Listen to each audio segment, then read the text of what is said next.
Saya melihat dia sangat prihatin.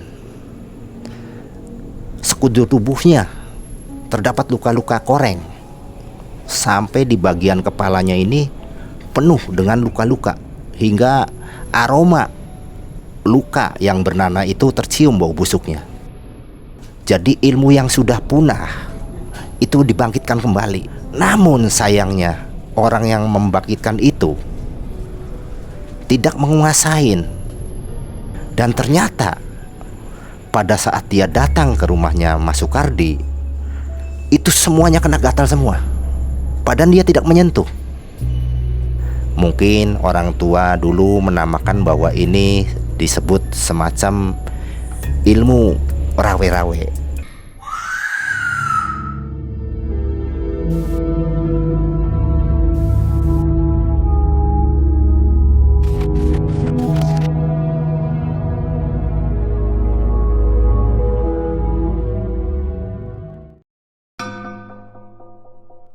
Assalamualaikum warahmatullahi wabarakatuh. Selamat berjumpa kembali dengan saya Kang Idod. Semoga sobat melihat malam masih dalam keadaan sehat walafiat, diberkahi banyak rezeki dan dimudahkan semua urusannya. Amin. Pada malam hari ini saya akan membawakan suatu kisah cerita perjalanan saya sekitar tahun 2015, di mana waktu itu ada seorang kepala desa yang karena perseteruan dalam pemilihan kepala desa sehingga dia terdampak oleh lawan-lawannya, terserang semacam penyakit yang sampai meninggal dunia, yaitu berupa seluruh tubuhnya dipenuhi dengan koreng, luka-luka yang bernanah. Nah, entah itu dari pihak mana yang membuat penyakit seperti itu sehingga mengakibatkan kepala desa tersebut meninggal dunia. Dan bukan cuma itu, jadi seluruh keluarganya juga terkena dampaknya. Baiklah, sobat melihat malam, saya akan coba menceritakan kisahnya. Pada tahun 2015, sekitar bulan Juni, saya mendapatkan kabar bahwa sahabat saya yang bernama Sukardi itu mau menikahi seorang gadis anak kepala desa di sekitar daerah Indramayu. Namun sayang sekali, dan saya juga sangat menyesal, undangan sudah nyampe ke saya, ternyata saya sedang ada di luar kota. Singkat cerita, sepulang saya dari luar kota, 1 minggu setelah Mas Sukardi teman saya itu mengadakan pesta pernikahan, akhirnya saya berkunjung ke rumah teman saya Sukardi. Kurang lebih perjalanan saya 1 jam. Akhirnya saya nyampe di rumahnya, kemudian bertemulah saya dengan Mas Sukardi.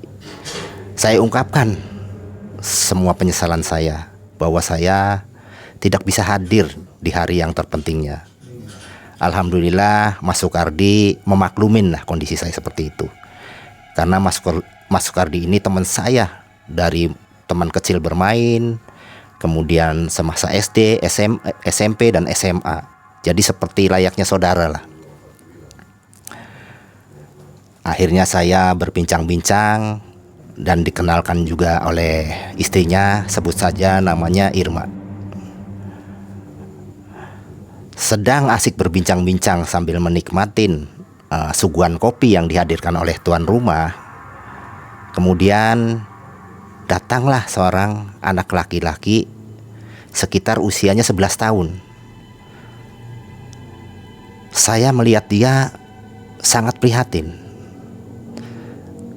sekujur tubuhnya terdapat luka-luka koreng. Sampai di bagian kepalanya ini penuh dengan luka-luka, hingga aroma luka yang bernanah itu tercium bau busuknya. Dan anak tersebut tidak menggunakan baju. Saya akhirnya berkata kepada teman saya ini, "Mas Kardi, itu anak laki-laki itu siapa ya?" "Oh, itu adiknya istri saya," kata Mas Kardi. "Kok itu luka-luka banyak sekali," kata situ. "Kok bisa begitu?" "Iya Kang Idod, ini sakitnya sebenarnya udah lama," kata situ. "Sudah bermacam-macam pengobatan, bahkan sudah bolak-balik ke rumah sakit, dan hasil labnya tidak ada apa-apa. Mungkin alergi, tidak juga terdapat alergi. Apa mungkin karena istilahnya si kuman, apa macam-macam, tidak terdeteksi." Akhirnya Pak Sukardi mengutarakan hal-hal yang ada pada anak tersebut. "Kang Idot, tolonglah, kasihan anak ini. Ini," kata saya, "penyebabnya apa ya? Kok bisa begini? Kalau saya lihat anak itu sepertinya terasa gatal di sekujur tubuhnya. Bukan gatal aja, panas, gatal, dan luar biasa lah sakitnya. Hingga tidak bisa mengenakan baju. Jadi kalau baju dipakai dia akan menyentuh luka." Melihat hal seperti itu, saya merasa terenyuh. Kemudian Mas Sukardi menceritakan kronologinya. Dulu bapaknya anak ini ikut pemilihan kepala desa, dan waktu itu ada calonnya 3, termasuk bapaknya istri saya ini. Karena mungkin situasi di daerah sini ini sedikit-dikit pasti menggunakan jasa-jasa spiritual atau perdukunan dan sejenisnya. Akhirnya dimenangkan posisi kepala desa itu oleh bapaknya istri saya ini. Cuma setelah dia menjadi kepala desa, setelah dilantik 3 bulan kemudian, ayahnya istri saya itu sakit. Dan sakitnya sama seperti anak kecil ini. Sampai beberapa kali dia berobat di rumah sakit daerah, sampai dia di lab di salah satu kota yang memang fasilitasnya sudah memenuhi persyaratan. Namun hasilnya nihil. Dan bahkan hasil dokter hanya memprediksi bahwa sakitnya ini alergi gitu. Padahal yang dimakan semua makanan itu yang tidak ada hubungannya dengan penyakit alergi, seperti ikan laut, apa makanan-makanan lain lah. Tapi ternyata penyakitnya demikian merambah sampai sekujur tubuhnya penuh dengan luka. Dari luka kecil kemudian digarukin karena panas, gatal, akhirnya pecah menjadi koreng, dan koreng akhirnya bernanah sekujur tubuhnya sampai kepalanya itu penuh dengan luka dan baunya luar biasa. Bapaknya istri saya ini karena tidak tahan terus-menerus seperti itu dan kondisi fisiknya semakin melemah, akhirnya dia meninggal dunia. Nah, dari situlah kemudian penyakit yang entah itu penyakit apa tidak berhenti sampai di situ. Bahkan dia menularkan kepada anaknya yang kecil. Nah, seperti yang Kang Idot saksikan saat ini, itu anaknya sekarang. Saya kasihan, takut-takut dia terjadi seperti bapaknya. Dan bukan itu aja Kang Idot, istri saya juga sudah mulai gatal-gatal di bagian belakang telinga, di bagian perut, di bagian kaki, bahkan di bagian yang sensitif katanya. Tolong gimana Kak Idot jalan keluarnya ya. Karena saya sendiri orang medis, saya sudah capek Akhirnya saya merenung, kemudian saya memperhatikan anak kecil itu. Akhirnya saya panggil, "Dek, sini dek." Anak kecil itu mendekat saya. Kemudian saya perhatikan, ternyata betul juga. Kalau secara sepintas dari penglihatan mata umum, memang seperti luka-luka biasa, koreng. Tuh. Dan semua obat antibiotik sudah masuk. Tapi kemudian saya menyusuin lagi, ternyata dari penglihatan saya, di dalam lukanya itu terlihat sekali itu seperti hidup, seperti ada kuman di dalam seluruh lukanya. Nah, ini yang menjadi unik. Umumnya setiap santet apa kiriman itu bentuknya makhluk halus kek, makhluk gaib kek, apa sejenisnya lah. Tapi ini kok jenisnya kuman. Cuma kuman yang tidak ada di dunia, di alam semesta, bukan. Saya perhatikan ini sejenis kuman yang ada di alam astral, di alam gaib. Hampir saya tidak percaya waktu itu. Cuma itu sementara penafsiran saya dari penglihatan saya, semampunya saya yang bisa lihat. Akhirnya saya utarakan hal-hal tersebut. Ya, insya Allah lah, coba nanti saya akan berembuk dulu. Saya baru pertama kali menangani hal-hal yang seperti ini. Saya waktu itu tidak berani menanganin secara langsung karena terlihat sekali kumannya itu sangat agresif. Dia sangat aktif. Jadi kemungkinan kalau saya sentuh, dia akan menyambar ke posisi tubuh saya. Nah, itu ketakutan saya. Saya juga manusia biasa, takut tertular.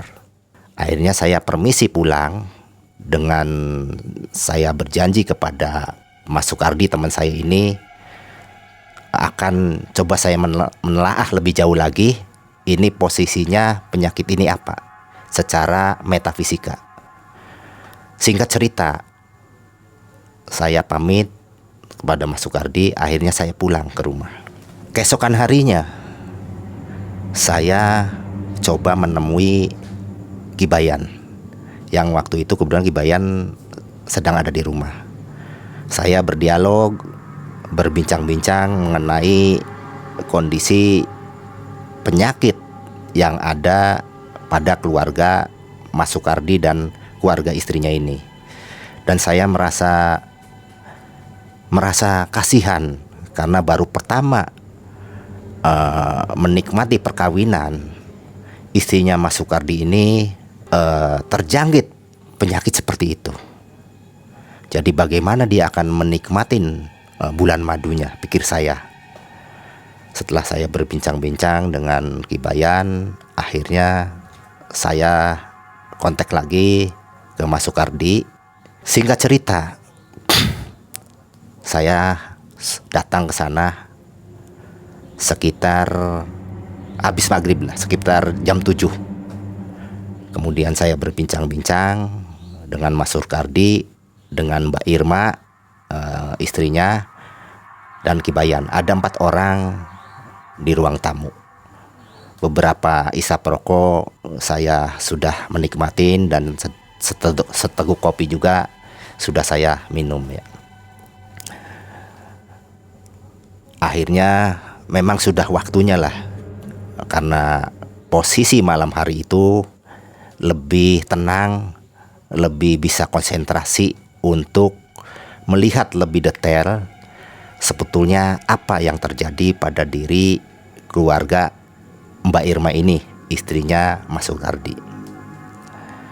Saya menyerahkan memang bagian pewaskita yang ahlinya itu kepada Kibayan. Dengan beberapa doa, kemudian Kibayan memantau dari sudut ruangan-ruangan yang ada di rumahnya, hingga tergambarlah oleh Kibayan itu ada suatu tempat, seperti tempat itu seperti kolam yang memang ini kolam ini sudah lama sekali kehadirannya, sudah ada. Mungkin di zaman-zaman dulu lah. Nah, kemudian menyelusurin di kolam itu sebetulnya ada apa. Ternyata dari kolam itulah sumber dari penyakit ini. Saya sempat berpikir, apa hubungannya kolam dengan virus goib ini, pikir saya. Tapi coba saya mengikuti saja alur apa yang dilihat Ki Bayan. Nah, dari situlah kemudian Ki Bayan memasukin kolam itu sampai menembus ke bagian dalam. Ternyata ada seseorang di situ. Kemudian terjadilah dialog antara Ki Bayan dengan penunggu kolam itu. Nah, dari hasil dialog itu, kemudian saya juga mendeteksi dengan getaran saya keberadaannya memang ada. Namun yang jadi masalah, kolam itu letaknya di mana? Nah, ini yang jadi masalah. Akhirnya saya utarakan lagi kepada Mas Sukardi, ini ada suatu kolam. Yang kolam ini airnya diam, namun sudah ditumbuhi dengan ganggang-ganggang. Jadi tumbuhan air yang airnya sudah hijau. Nah, kemudian Mas Sukardi berbicara dengan istrinya, maka istrinya tahu bahwa keberadaan kolam itu letaknya kurang lebih tidak jauh dari rumah dia. Sekitar 30 meter lah letaknya. Akhirnya malam hari juga saya coba ke sana. Jadi saya coba menyelusurin wilayah kolam yang ada dalam gambaran Ki Bayan ini. Kita karena letaknya tidak jauh, jadi kita berjalan kaki dengan membawa senter. Setelah sampai kepada lokasi, ternyata betul di lokasi itu menurut getaran saya, hawanya dipenuhi dengan rasa gatal. Sampai saya merasa badan ini gatal dan merinding. Akhirnya saya coba instruksi agak menjauh sedikit lah, sekitar kurang lebih 5 meteran dari posisi kolam. Demikian juga yang lain merasakan hal-hal seperti itu. Nah, dari situ kemudian saya dengan Ki Bayan menyelusurin berdua keberadaan kolam di mana yang diduga tempat sumbernya penyakit yang memasuki keluarga dari Mbak Irma ini. Setelah hasil penyelusuran yang meletihkan sekali, karena apa? Banyak di situ sekat-sekat yang memang harus saya terobos. Muncullah seseorang. Dalam penglihatan batin muncullah seseorang, dan ternyata di tempat kolam itulah ada seseorang yang minta bantuan untuk pemenangan dalam pemilihan kepala desa.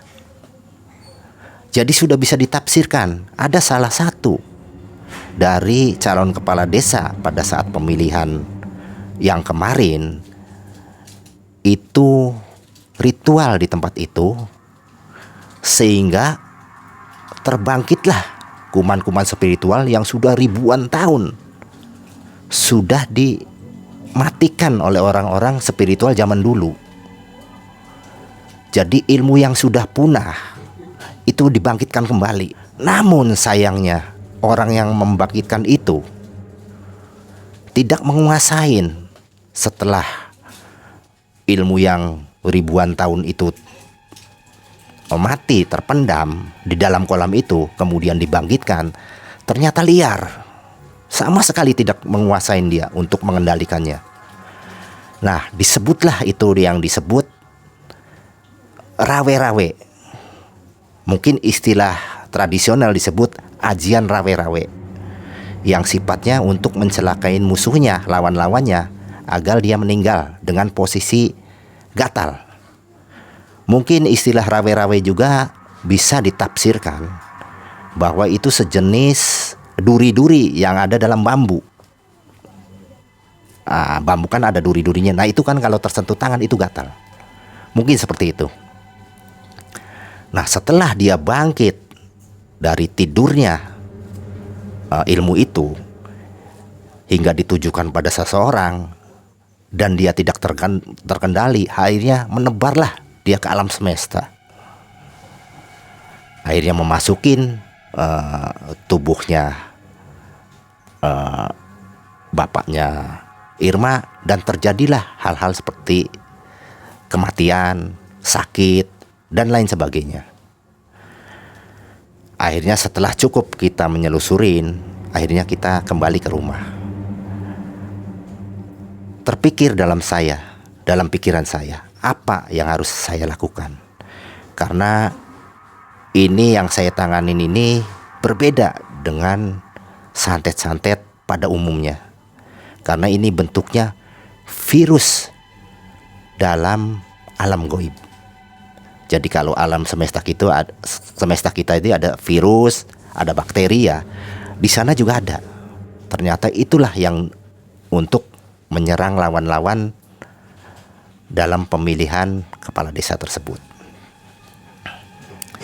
Setelah kami berbincang-bincang di rumah mengenai bagaimana ini solusi jalan keluarnya, saya mencoba mengaplikasikan energi saya untuk dibenturkan kepada kuman itu. Bagaimana reaksinya? Ya, akhirnya suka tidak suka adiknya Susi yang umurnya 11 tahun itu dipanggil. Kemudian saya coba terapi dengan energi saya. Ternyata betul, itu keluar asap luar biasa, bau sangit yang menyengat seperti bakaran sampah, bau sekali. Sampai saya itu tidak kuat karena baunya. Ternyata alhamdulillah sebagian energi saya itu bisa membakar kuman tersebut. Namun apa mau dikata, penyakit sudah menjalar ke seluruh tubuh. Akhirnya saya cuma mencoba saja, tidak full untuk menyelesaikannya, karena saya juga harus memperhatikan dampak terhadap virus itu. Bisa saja dia masuk ke tubuh saya. Setelah 10 menit kemudian saya mempraktekkan energi saya, kemampuannya, daya dobraknya, kemudian daya bakarnya terhadap virus. Ternyata adalah masih dia mempunyai kontribusi untuk melawan virus-virus di alam goib tersebut. Cuma yaitu saya tidak mau menyelesaikan tuntas karena sekujur tubuhnya sudah penuh dengan virus. Akhirnya setelah saya memperhatikan, mempertimbangkan dari reaksi energi saya, akhirnya saya coba kepada istrinya Mas Sukardi, yaitu Mbak Irma. Kemudian saya terapi Mbak Irma, dari mulai saya buka cakra mahkota sampai seluruh cakra itu saya buka semua. 7 cakra dalam 7 saya buka. Ternyata betul, itu keluar asap dan bau yang sangat menyengat. Dan sekonyong-konyong Mbak Irma muntah. Setelah saya dobrak dadanya, karena banyak sekali berpusat di dada, saya dobrak. Dia muntah mengeluarkan lendir-lendir dan darah yang menggumpal seperti hati, karena darah menggumpal itu bentuknya seperti hati, bergumpal-gumpal banyak sekali di lantai. Kaget saya, ternyata kok reaksinya di luar dugaan saya. Sampai Mbak Irma ini kehabisan tenaga untuk muntah, lemas sama sekali. Akhirnya saya menghentikan. Kemudian sudahlah, ini karena Mbak Irma udah sangat terkuras tenaganya, demikian juga saya. Jadi saya putuskan untuk berhenti sampai di situ. Nanti akan dilanjutkan pengobatan yang kedua. Setelah kemudian saya memberitahu kepada Mas Sukardi agar tetap lantai itu dibersihkan lagi dengan zat-zat yang bisa membunuh kuman. baik itu dengan bentuk disinfektan maupun semacamnya lah. Akhirnya semua dibersihkan. Pokoknya jangan sampai virus itu bertebaran kembali. Karena waktu sudah menjelang malam dan kami juga berikut Kibayan sudah letih, akhirnya saya pamit. Walaupun waktu itu Mas Sukardi menyarankan supaya saya menginap saja, namun kondisi tidak memungkinkan untuk menginap, jadi akhirnya saya pulang ke rumah. Dan akan dilanjutkan nanti,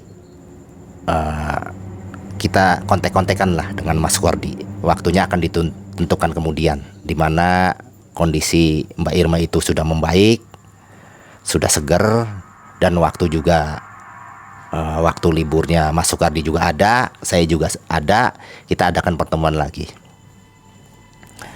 1 minggu kemudian saya mendapat kabar dari Mas Sukardi bahwa adiknya Mbak Irma yang laki-laki yang terjangkit seluruh tubuhnya itu meninggal dunia. Mungkin dia sudah tidak tahan terhadap penyakitnya. Saya merasa sedih juga. Karena apa? Untuk menangani juga saya tidak berani karena sudah seluruhnya terkena. Dan yang jadi titik permasalahan sekarang adalah di Mbak Irma. Jadi bagaimana ini Mbak Irma supaya virus itu jangan menyebar ke seluruh tubuh.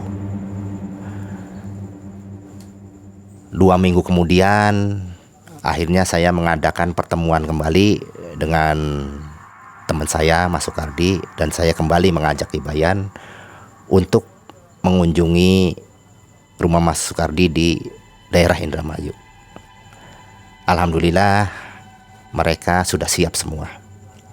Jadi saya tetap harus memperhatikan safety, keamanan, karena ini bentuknya virus. Maka saya minta, menurut literatur saya pernapasan, minta semangkuk air dengan garam krosok. Garam krosok itu jenis garam yang besar dan asli dari laut. Nah, kalau bisa air laut langsung, kata saya itu. Karena apa? Fungsi garam atau air laut itu, dia bisa mengikat virus atau eterik yang berterbaran di sekitarnya, supaya tidak menebar kemana-mana. Jadi dia diikat ke dalam larutan garam itu, ya, hingga dia masuk semua ke dalam larutan garam itu, hingga tidak bertebaran kemana-mana. Akhirnya saya tanganin lagi untuk kedua kalinya. Ternyata waktu penanganan saya yang pertama itu hanya perubahannya sekitar 10%. Jadi yang saya lihat gatal-gatal di sela-sela kaki ini sudah mulai membaik. Di tangan sudah membaik, kemudian di belakang telinga sudah membaik. Cuma bagian yang di sekitar tubuh masih ada. Nah, dengan hasil pengamatan saya yang awal, akhirnya saya memahami bagaimana saya harus bertindak menangani jenis-jenis penyakit seperti ini. Pada saat saya pengobatan kedua, semua saya saya menyarankan agar kita berdoa bersama-sama lah. Mudah-mudahan Allah Subhanahu wa Ta'ala meridhoi dan mencabut semua penyakit-penyakit yang ada dalam tubuh Mbak Irma ini. Selesai berdoa, saya biasa kembali saya menyarankan kepada Kibayan untuk memantau perubahannya. Ya sama seperti itu, 20% baru ada perubahan. Saya ulang lagi, saya buka lagi cakra mahkota dengan putaran-putaran yang sudah ada dalam literatur saya. Sampai 7 cakra itu saya buka. Kemudian saya hembuskan energi yang berwarna kuning emas ke dalam dadanya, hingga berhamburkanlah asap-asap hitam keluar dari tubuhnya. Dan kembali hawa itu menyengat sampai kepala ini rasanya pening. Sebagian hawa-hawa yang keluar saya ikat, kemudian saya lemparkan ke dalam mangkok yang berisi air garam. Alhamdulillah, sepertinya lancar, ikatan itu bagus. Hampir kurang lebih setengah jam saya terapi, muncullah satu sosok makhluk. Entah itu dari mana. Karena waktu itu saya sangat berkonsentrasi pada diri Mbak Irma ini. Jadi saya tidak memperhatikan ini munculnya dari mana, tapi sekonyong-konyong dia hadir. Bentuknya sosok tinggi besar, tapi tidak jelas sepertinya. Muka apanya tidak jelas, samar-samar. Nah, dari situlah, dari tubuh sosok tinggi besar itu akhirnya berhamburan, tubuh itu berhamburan seperti lepas. Ternyata sosok tubuh itu adalah kumpulan daripada virus-virus. Berhamburan dia memasuki tubuh si Irma. Kaget saya waktu itu. Kok bisa seperti ini? Ternyata bukan sosok murninya makhluk gaib, tapi kumpulan daripada virus-virus alam gaib yang membentuk satu sosok makhluk. Maka masuklah ke tubuh Irma. Hampir saya putus asa. Saya sudah bersusah payah untuk membuangin dari pengobatan pertama dan kedua.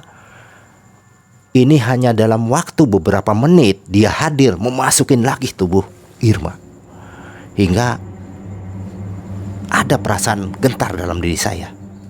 Ini bagaimana kalau ini dipasok terus? Luar biasa, kata saya. Akhirnya coba saya menghentikan dulu dengan memprotek tubuh si Irma itu dengan benteng dari energi. Dan saya berdoa mudah-mudahan ini bisa mengcover untuk sementara sebelum sumber-sumber dari virus itu saya tangkal. Akhirnya saya protek dulu tubuh Irma ini. Kemudian alhamdulillah hanya beberapa yang masuk, tidak seluruhnya. Namun dia kembali ke tubuh seongkokan tubuh itu. Dengan kita bersama-sama berdoa, akhirnya kumpulan virus yang berbentuk sosok sosok tinggi besar itu, dia terbang ke atas, entah kemana. Namun posisi Susi sepertinya kembali seperti semula. Rasanya ada perasaan gentar dan kecut dalam hati saya. Sepertinya ini hal yang sia-sia dalam hati kecil saya. Namun saya teringat bahwa tidak ada penyakit yang tidak ada obatnya. Allah menurunkan penyakit, pasti Allah juga menurunkan obatnya. Itulah yang bikin semangat saya muncul. Mungkin saat ini belum ketemu selanya. Akhirnya setelah saya berembuk lagi dan menyatakan bahwa hari kedua ini susah untuk menanganinya, dan saya nanti akan coba metode yang lain gitu. Karena kembalilah situasi sudah malam, saya juga sudah capek dan mengantuk. Saya akhirnya pamit untuk pulang dulu, untuk menyegarkan tubuh, beristirahat, dan saya juga harus membersihkan diri saya daripada dampak-dampak kuman yang mungkin tidak terpantau oleh saya apa bagaimana ya, barangkali masuk ke tubuh saya. Akhirnya saya bergegas menuju Cirebon, pulang berikut Kibayan.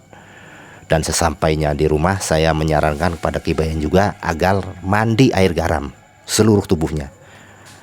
Demikian juga saya. Jadi itulah antisipasi untuk penangkal kuman. Jadi mandi air garam ya kurang lebih garam krosok lah, setengah kilo. Kemudian dilarutkan ke air panas, kemudian dihangatkan, kemudian disiram seluruh tubuhnya dan didiamkan kurang lebih 15 menit baru dibilas. Insya Allah itu semua kuman yang menempel pada tubuh halus apa pada kulit kita itu akan rontok semua. Besok harinya, karena ada temuan sosok virus yang menyerupai sosok makhluk tinggi besar, akhirnya saya dengan Kibayan kembalilah mencari solusi yang terbaik. 1 minggu kemudian saya mendapat kabar dari teman saya Pak Mas Sukardi ini bahwa istrinya terkena gatal-gatal yang luar biasa. Itu gatalnya bukan di luar, jadi rasa gatalnya ada di dalam.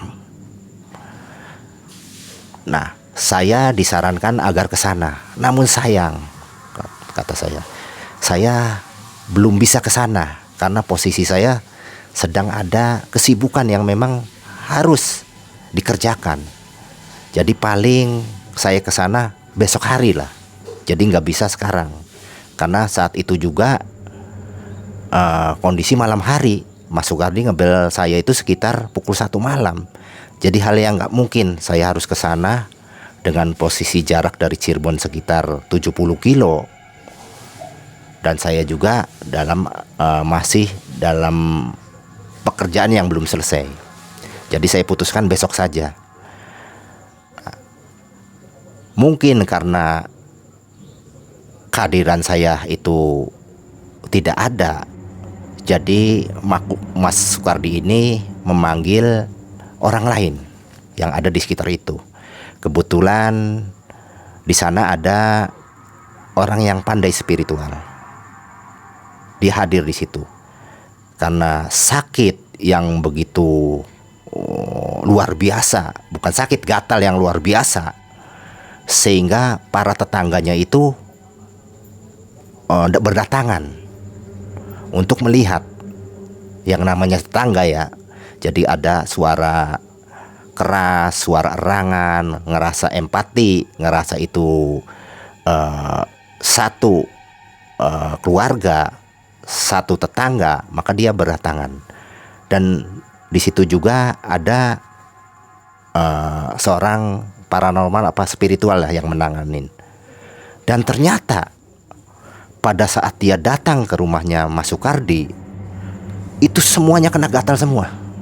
Padahal dia tidak menyentuh. Hingga ada sekitar 15 orang, termasuk anak kecil, ibu-ibu, bapak-bapak, dan orang-orang muda di situ. Semua gatal. Demikian juga paranormal yang menanginnya, dia juga terkena gatal. Tapi anehnya Mas Sukardi itu tidak terkena. Kenapa? Mungkin Mas Sukardi punya kekebalan khusus, karena Mas Sukardi itu dia ikut saya belajar pernapasan saya sama saya ini ya sudah hampir 1 tahun lah. Mungkin ada sedikit kekebalan. Hampir seluruh rumah itu terkena semua. Akhirnya Mas Sukardi kembali ngebel saya. Kang Idut, tolong, ini darurat katanya sih. Dia ceritakan semua permasalahan yang ada di rumahnya. Namun gimana ya, saya malam hari lagi, pikir saya ya. Kondisi ini saya juga sedang mengerjakan sesuatu ya. Cuma karena lihat Mas Sukardi itu sangat berharap sekali. Bahkan dengan suara yang sedikit merintih, mengharapkan kehadiran saya. Akhirnya saya coba ngubungin Kibayan lagi untuk menemani saya ke sana. Tidak perlu waktu berlama-lama lagi. Akhirnya saya dengan Kibayan mengendarai sepeda motor melaju ke arah Indramayu. Waktu itu di tempat saya sekitar pukul 1:30. Kemungkinan di sana bisa jadi jam 3 apa 2:30. Cuma mengendarai motor kan bisa cepat gitu. Akhirnya saya dengan Kibayan melaju ke arah Indramayu. Alhamdulillah sekitar jam 3 lebih sedikit nyampe. Dan betul juga, di sana semua orang sudah gatal semua. Ada anak kecil, bahkan sebagian yang muntah-muntah. Saya kaget, kok dampaknya seperti ini. Bahkan dia melebar kemana-mana.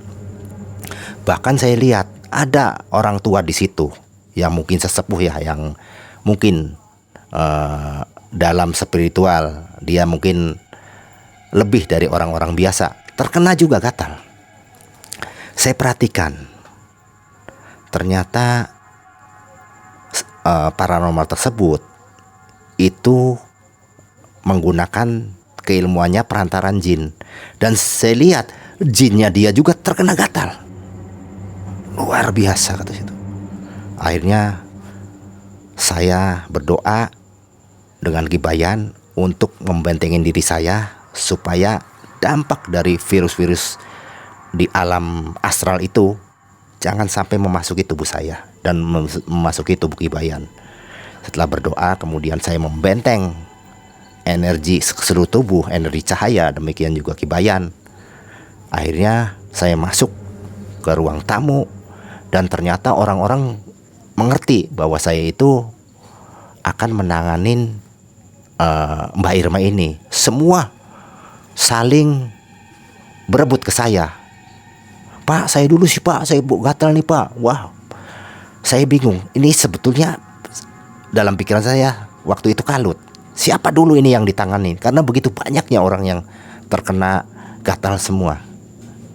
Akhirnya spontanitas pikiran saya tertuju pada Irma. Dan ternyata Irma waktu itu sedang, istilahnya sih, karena luar biasa gatalnya sampai dia pingsan, hilang kesadaran. Saya mendekati tubuh Irma, ternyata Irma tidak bergerak. Akhirnya dengan membaca doa, izin kepada Allah, Rasul dan keluarganya, saya kembali buka aura dia. Kemudian saya bobok cakra-cakranya, terus sambil menyarankan agar Mas Sukardi ini membawa minyak yang menyengat sekali, entah itu apalah, pokoknya yang menyengat, untuk memicu saraf-saraf agar dia siuman. Jadi digosoklah tubuh bagian belakang dan atas, saya yang terapi.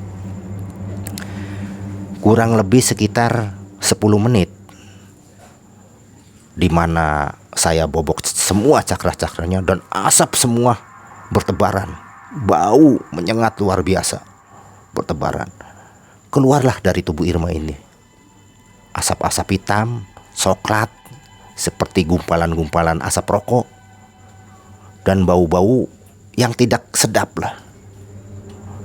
Tetap saya pasok terus dengan energi warna ungu. Saya pasok terus sampai kedua telapak tangan itu saya energi itu berhenti dengan sendirinya, menandakan bahwa itu dosisnya sudah cukup. Selang berhentinya energi yang keluar dari telapak tangan saya ini, Mbak Irma membuka matanya. Dan alhamdulillah Mbak Irma siuman. Saya melihat sekitarnya. Pikir saya, bagaimana nih saya harus menangani 20 orang berikut paranormal yang terkena dampak virus alam gaib. Hal yang mustahil, karena kemampuan saya, tenaga saya udah habis. Namun berkat pertolongan Allah Subhanahu wa Ta'ala, di mana itu Mbak Irma siuman melalui perantara energi saya, secara serentak seluruh yang 20 orang itu hilang secara tiba-tiba gatalnya. Alhamdulillah, pikir saya, inilah pertolongan Allah yang paling besar buat diri saya, sehingga saya tidak berisiko lagi untuk menanganin orang yang begitu banyak. Setelah siuman, kemudian saya sarankan bahwa agar Irma itu diberikan air hangat lah untuk melenturkan posisi-posisi yang di dalam, yang dimana itu sudah awalnya sudah lama kejang, sudah dingin. Kemudian saya meminta air air yang bisa untuk diminum. Saya isi energi lagi secukupnya agar energi itu menyatu dengan air. Berikut juga Kibayan dengan doanya. Jadi energi dengan doa itu menyatu dalam air yang untuk diminum ini. Akhirnya setelah dirasa cukup, energi saya keluarkan dan doa yang dihantarkan, akhirnya kita membagikan air itu kepada orang-orang yang ada di sekitar itu yang terkena dampak virus alam gaib itu. Alhamdulillah semuanya seketika hilang gatal-gatalnya, dan semua akhirnya disuruh pulang.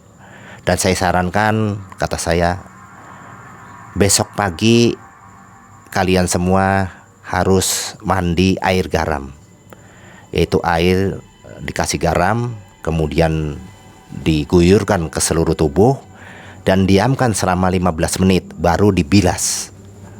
Saya sarankan untuk mencegah timbulnya penyakit gatal lagi. Dan semua menganggukkan kepala. Akhirnya semua pulang dan tinggal tersisalah saya, Kibayan, Mas Sukardi dan Irma. Irma bangun siuman. Akhirnya saya setelah istirahat sebentar, saya meminta kopi karena terus terang penat, mata ini berat, luar biasa. Setelah meneguk secangkir kopi panas, kemudian saya berdoa dan saya coba meditasi sebentar, kurang lebih 10 menit. Terasa berangsur-angsur tubuh saya ini bersemangat lagi. Rasanya energi ini tumbuh lagi. Dan saya waktu itu juga tidak membuang-buang waktu lagi, karena di mana itu kuman sedang melemah, saya lempar lagi energi ke tubuh, ke seluruh tubuh Irma ini. Saya pasok dari mulai cakra pusar, yaitu kalau istilah bahasa pernapasannya sih tantin, saya pasok dengan energi. Kemudian cakra dadanya saya pasok juga dengan energi, biar energi itu mendobrak kuman-kuman yang ada di dalam. Dan alhamdulillah hasilnya sangat memuaskan. Sampai terus kurang lebih hampirlah setengah jam saya pasok tuh, sampai badan ini kembali capek sekali karena saya mengeluarkan terlalu banyak energi untuk si sakit ini. Singkat cerita, ya, setelah 2 jam saya di situ, alhamdulillah perubahannya sangat bagus. Kemudian karena waktu sudah menjelang subuh, akhirnya saya terpaksa menginap di rumahnya Mas Sukardi. Dan setelah saya kemudian beserta yang lainnya sholat subuh, kemudian saya coba istirahat sejenak lah untuk menghilangkan kelelahan, kepenatan, dan sisi-sisi yang memang menguras sekali tenaga saya. Kurang lebih 2 jam saya tertidur. Jam 8 pagi saya terbangun. Dan alhamdulillah Mbak Irma juga sudah bisa duduk. Akhirnya segera mungkin saya menyarankan agar Mbak Irma itu mandi air garam. Ambillah kalau bisa air yang dari laut. Akhirnya Mbak Irma mandi. Kemudian dikujur seluruh tubuhnya dengan air garam. Didiamkan selama kurang lebih 15 menit baru dibilas. Alhamdulillah prosesnya baik. Saya praktikan gatal-gatal di sekujur tubuhnya sudah hilang. Kemudian saya menanyakan juga bagaimana perasaannya. Sudah agak lega, sesak hilang, macam-macam hilang. Ya sudahlah, mungkin itulah berkat pertolongan Allah Subhanahu wa Ta'ala. Tanpa pertolongan Allah, saya nggak ada apa-apanya. Dan mungkin sementara ini, kata saya itu, Mbak Irma harus sering-sering mandi air garam, minimal itu 1 minggu sekali. Dan saya lihat karakter dari virus ini, dia akan memasukin orang-orang yang jiwanya lemah, yang pikirannya kalut, yang jiwanya terguncang. Jadi tolong usahakan jangan sampai stres, jangan sampai panik, jangan sampai ada masalah-masalah yang membawa dampak hingga masuknya virus tersebut. Karena bagaimanapun virus itu sepertinya perkembangbiakannya luar biasa. Saya bakar, yang lainnya itu bisa tumbuh dalam hitungan detik. Dan itulah baru saya pertama kali menyaksikan sejenis, istilahnya sih, teluh yang menggunakan virus yang memang sudah punah. Dianggap itulah ilmu-ilmu orang dulu yang sebetulnya sudah ada yang menetralisir, mematikan, tapi kemudian dibangkitkan kembali sehingga dampaknya tidak bisa dicegah. Dia bertebaran di alam semesta. Dan saya berpendapat, berkeyakinan, ya, virus itu masih ada bertebaran di sekeliling kita. Kemungkinan juga itu akan menjadi semacam virus yang nantinya bisa beradaptasi dengan alam semesta. Karena memang alat mikroskop itu belum bisa mendeteksi virus di alam gaib itu, yang karena mungkin ukurannya sangat kecil sekali. Bisa jadi di kemudian hari, entah itu 25 tahun kemudian, 50 tahun kemudian, di mana teknologi kedokteran sudah mencapai titik-titik yang tertinggi, bisa jadi itu terdeteksi menjadi suatu virus yang bertebaran di alam semesta ini. Jadi itulah perjalanan spiritual pribadi saya, di mana saya menanganin teman saya yang terkena virus hasil perseteruan dari orang tuanya sampailah kepada anak-anaknya. Nah, itulah sobat melihat malam. Saya bukan menakut-nakutinnya, karena ini perjalanan ini sungguh saya lakukan sendiri.